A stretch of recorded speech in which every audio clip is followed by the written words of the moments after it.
इस वीडियो में हम बात करने वाले हैं एक बहुत ही इंटरेस्टिंग टॉपिक के बारे में। प्राइम मिनिस्टर मोदी आज के समय 2 दिन के इम्पोर्टेंट टूर पे है to the country of France, और ये टूर अपने आप में ऐतिहासिक है। ऐतिहासिक इसलिए है क्योंकि पहली बार है हिस्ट्री में जब फ्रांस ने एक इंडियन प्राइम मिनिस्टर को सम्मानित किया है with the grand cross of the legion. ये एक बहुत ही ज्यादा स्पेशल अवार्ड है फ्रांस के कल्चर में, इनकी सरकार में, क्योंकि इससे ज्यादा बड़ा अवार्ड इनकी सरकार चाहे मिलिट्री की फील्ड हो या सिविलियन फील्ड हो, इससे बड़ा ऑनर नहीं देती। ये आप कह सकते हैं फ्रांस का भारत रत्न है। तो ये सम्मान दिया गया है इंडिया के प्राइम मिनिस्टर को, और इंडिया के पीएम ने यहाँ पर ट्वीट करी और ये कहा है कि ये सम्मान भारत के 140 करोड़ लोगों का सम्मान है कि आज के समय इंडिया की पावर इतनी है कि इंडिया के पीएम को ये सम्मान मिलता है, और इसलिए इन्होंने यहाँ पर थैंक किया है फ्रांस के प्रेसिडेंट इमानुएल मैक्रों को। और उसके अलावा पीएम मोदी ने एक 2 मिनट की वीडियो भी पोस्ट करी है अपने पहले दिन के बारे में। फ्रांस में जो इनका पहला दिन है उसमें क्या क्या हुआ वो सब बातें आपको दिख जाएंगी इस वीडियो में। अभी आपको दिखाऊंगा ये वीडियो, और अभी तो देखिए बहुत कुछ होना बाकी है। सबसे इंटरेस्टिंग दिन होने वाला है आज का 14 जुलाई का, क्योंकि आज है फ्रांस का बेस्टियल डे, और बेस्टियल डे परेड में इंडिया के प्राइम मिनिस्टर, फ्रांस के प्रेसिडेंट होंगे, इंडियन आर्मी, इंडियन एयरफोर्स भी पार्टिसिपेट करेगी। तो सबसे पहले तो मैं चाहता हूँ कि पीएम मोदी का जो पहला दिन था जुलाई 13 का, उसकी जो मेन हाईलाइट्स हैं ये आप सब लोग देखें।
इक्कीसवीं सदी की अनेक चुनौतियों से निपट रहे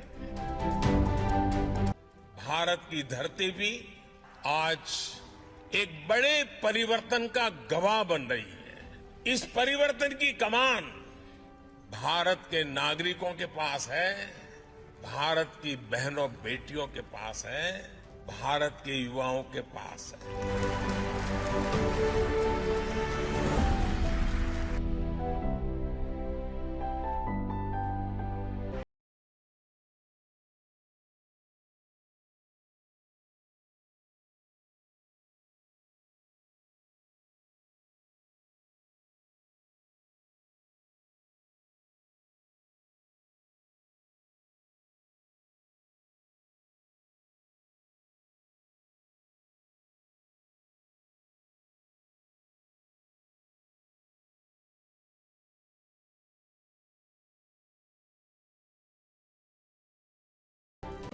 ना इस वीडियो मोन्टाज में आपने एक बात नोट करी होगी कि प्राइम मिनिस्टर मोदी खुद ये बात एक ग्रेटिट्यूड के साथ ये कहते हैं कि जब मैं फ्रांस में आया, जब मेरे प्लेन ने लैंड किया फ्रांस में, तो फ्रांस की जो प्राइम मिनिस्टर है एलिजाबेथ बॉर्न, इन्होंने मुझे डायरेक्टली वेलकम किया। ये बहुत बड़ी बात होती है किसी कंट्री का प्राइम मिनिस्टर, स्पेशली फ्रांस जैसी प्राउड कंट्री का प्राइम मिनिस्टर जब आपके कंट्री के प्राइम मिनिस्टर को रिसीव कर रहा है, तो मतलब कि यहाँ पे लिटरली अभी कह सकते हैं फ्रांस बहुत ज्यादा इम्पोर्टेंस देता है इंडिया के साथ रिलेशंस को। और यहाँ पर आप देख पाएंगे मैंने ऐसा दृश्य बड़े बड़े वर्ल्ड लीडर्स के लिए नहीं देखा, जिस टाइप का भव्य वेलकम किया गया है पीएम मोदी का यहाँ पर, और French prime minister red carpet के साथ इनको वेलकम कर रही है फ्रांस में। ये मैंने आई थिंक जो बाइडेन के लिए देखा था मोस्ट रिसेंटली, उसके अलावा ट्रम्प के लिए कभी ऐसा हुआ नहीं। ट्रम्प का केस भी कुछ और था। खैर, ट्रम्प ने काफी बार इमानुएल मैक्रों के अगेंस्ट स्टेटमेंट दी थी, तो उस वजह से भी कभी इनको इतना भव्य वेलकम नहीं मिला। बट मैं यहाँ पे आपको ये बता दूं, अच्छे कंट्रीज, इवन परहैप्स जापान के पीएम का भी ऐसे वेलकम नहीं होगा फ्रांस में जैसे इंडियन पीएम का हुआ है। और उसके अलावा जो ये ऑनर दिया गया है ना, ग्रैंड क्रॉस ऑफ लीजन, इसके बारे में भी थोड़ा सा जान लो। ये ऑनर सबसे पहले शुरू किया था नेपोलियन ने, फ्रेंच एम्परर नेपोलियन ने स्टार्ट किया था 1802 में, कि फ्रांस में जो भी कोई बहुत ही एक्स्ट्रॉर्डनरी काम करेगा फ्रांस के लिए, या फिर कोई बाहर का कोई व्यक्ति जो फ्रांस के साथ रिलेशंस इंप्रूव करने में काम करेगा, उनको ये सम्मान दिया जाएगा। तो इस अवार्ड की भी ना श्रेणियां है। जिस तरीके से भारत में पद्म विभूषण, पद्म भूषण, पद्मश्री, इस तरीके से श्रेणी होती है, फिर सबसे ऊपर भारत रत्न होता है, उसी तरीके से इन लोगों ने जो ये लीजन ऑफ ऑनर है इसकी भी कैटेगरीज बांट रखी है। एक होता है नाइट, फिर ऑफिसर, फिर कमांडर, फिर ग्रैंड ऑफिसर, फिर ग्रैंड क्रॉस। मोदी जी को सबसे highest of the highest grand cross वाला सम्मान दिया गया है। नहीं तो इससे जो कम श्रेणी के अवार्ड है ये बहुत से इंडियंस को मिल चुके हैं। For example JRD Tata. मैं एक्चुअली आपको लिस्ट दिखाता हूँ कि लीजन ऑफ ऑनर कितने इंडियंस को मिला है, बट बहुत ही कम इंडियंस को grand cross legion of honour award दिया गया है। अब यहाँ पे आप देख पाओगे लिखा है ग्रैंड क्रॉस। ये तो हो गया फ्रांस का भारत रत्न, ठीक है। ये इंडिया के दो महाराजा जो थे, एक 1930 में, उसके अलावा 1948 में, उनको ये अवार्ड दिया गया था। उसके बाद सीधा पहले इंडियन बने हैं नरेंद्र मोदी, जिनको 1948 के बाद ये सम्मान मिला है। इसलिए ये बहुत बड़ी बात है। उसके बाद आप अगर जो कमांडर लेवल देखो, मतलब इनका पद्म भूषण आप कह सकते हैं, वो ये अवार्ड दे चुके हैं सत्यजीत रे को, उसके अलावा ई श्रीधरन साहब को, आपको पता होगा, metro man of India, Amartya Sen, Ratan Tata, JRD Tata. फिर और नीचे आप स्क्रॉल करोगे तो जैसे आप कह लीजिए इनका जो पद्मश्री आप कह सकते हैं, ये मिला हुआ है अमिताभ बच्चन को, लता मंगेशकर को, यशवंत सिन्हा को। और ये अवार्ड देखिए कभी भी किसी चाइनीज प्रेसिडेंट को नहीं दिया गया। शी जिनपिंग को ये अवार्ड नहीं मिला है, जो बाइडेन को ये अवार्ड नहीं मिला, ट्रम्प को ऑब्वियसली ये अवार्ड नहीं मिला। उसके अलावा वैसे भी आप देखो ना तो प्राइम मिनिस्टर्स को, सिटिंग प्राइम मिनिस्टर्स को फ्रांस वैसे ही बहुत कम ये अवार्ड देता है। तो इसलिए ये अवार्ड जेन्युइनली सिग्निफाई करता है कि फ्रांस आज के समय इंडिया को कितनी इंपॉर्टेंस देता है। और ऐसा नहीं है कि फ्रांस ने बस इंडिया के PM को ही ये सम्मान दे दिया, उसके अलावा इंडिया की जनता को जिससे बेनिफिट हो वो कुछ काम नहीं किया। तो मैं आपको ये बता दूं, फ्रांस ने अब ऑफिशियली UPI एक्सेप्ट कर लिया है। ये जो छोटी सी क्लिप है बाय PM मोदी, 1 मिनट की क्लिप है अबाउट फ्रांस एंड UPI, ये मैं चाहता हूं आप देखें। फ्रांस में भारत के UPI के उपयोग को लेकर भी समझौता हो गया है।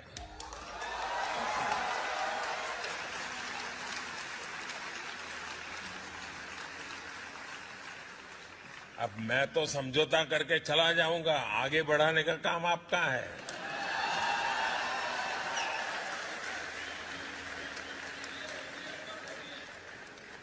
साथियों, आने वाले दिनों में इसकी शुरुआत आईफेल टावर से की जाएगी।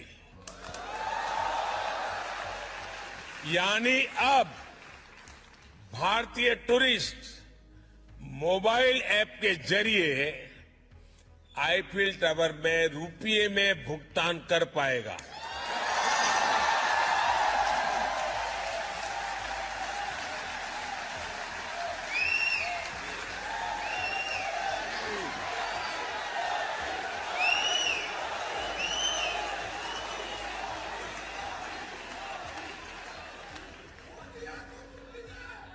ना UPI एक्सेप्ट करने वाली कंट्रीज की जो लिस्ट है ये लगातार बढ़ती जा रही है। चाहे यहाँ पे आप देख पाओगे Qatar, Saudi Arabia, Singapore, Thailand, Vietnam, Sri Lanka, उसके अलावा Maldives, UAE, Taiwan, south Korea, Australia, Japan, France, Canada, European union, Russia. ना यहाँ पे वैसे मुझे एक बात ऐड करनी पड़ेगी कि इसका मतलब ये नहीं, अभी PM मोदी ने ये कहा कि फ्रांस में जो इंडियन टूरिस्ट जाएंगे वो UPI के जरिए भुगतान कर पाएंगे। कहीं से कुछ परचेज किया, कुछ लिया तो रुपीज से आप पेमेंट कर सकते हैं।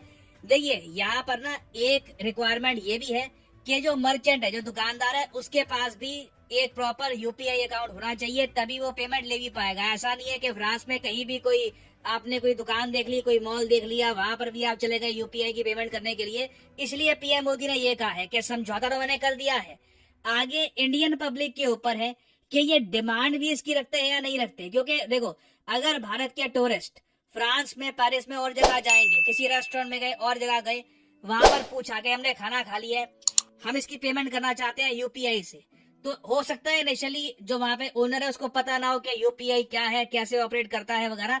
मगर यहीं पे बात आती है अब इंडियन पॉपुलेशन की कि हम लोग इसकी डिमांड करें, उनको बताएं कि ये पेमेंट सिस्टम क्या है।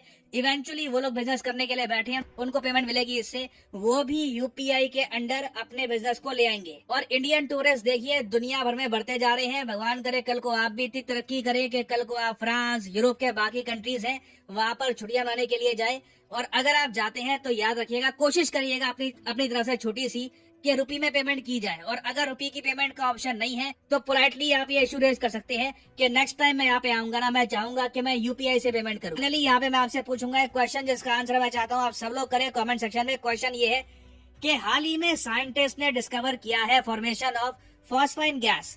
फॉस्फाइन गैस यूजुअली उस प्लैनेट में मिलती है जहां पर लाइफ हो, ये बहुत ही रेयर गैस होती है। तो यहाँ पे आपको बताना है कि हाल ही में ये गैस किस प्लैनेट में मिली है।